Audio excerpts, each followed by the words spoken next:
मान्यता है कि शिवलिंग की पूजा समस्त ब्रह्मांड की पूजा के बराबर मानी जाती है, क्योंकि शिव ही समस्त जगत के मूल हैं।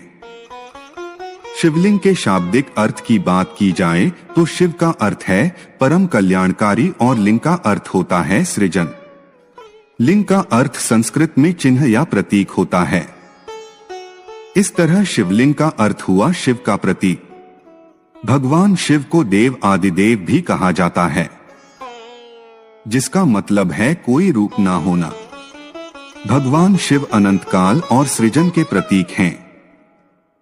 भगवान शिव प्रतीक हैं आत्मा के, जिसके विलय के बाद इंसान परम ब्रह्म को प्राप्त कर लेता है।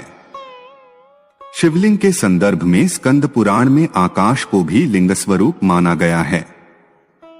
शिवलिंग वातावरण सहित घूमती हुई पृथ्वी तथा समस्त अनंत ब्रह्मांड, क्योंकि ब्रह्मांड गतिमान है, की धुरी है। शिवलिंग का अर्थ अनंत भी है, जिसका मतलब है कि इसका कोई अंत नहीं है, न ही प्रारंभ है। वायु पुराण के अनुसार प्रलय काल में प्रत्येक महायुग के पश्चात समस्त संसार इसी शिवलिंग में मिल जाता है और फिर संसार इसी शिवलिंग से सृजन होता है। इसलिए विश्व की संपूर्ण ऊर्जा का प्रतीक शिवलिंग को माना गया है। लिंग शिव का ही निराकार रूप है।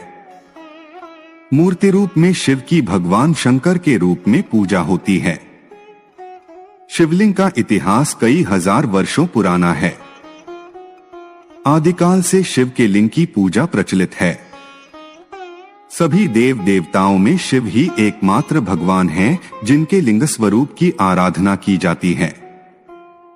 इस संदर्भ में भिन्न भिन्न प्रकार की कथाएं और मान्यताएं हैं।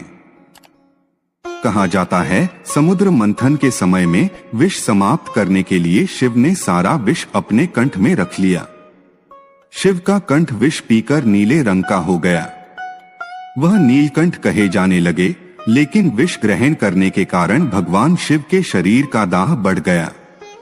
उस दाह के शमन के लिए शिवलिंग पर जल चढ़ाने की परंपरा प्रारंभ हुई, जो आज भी चली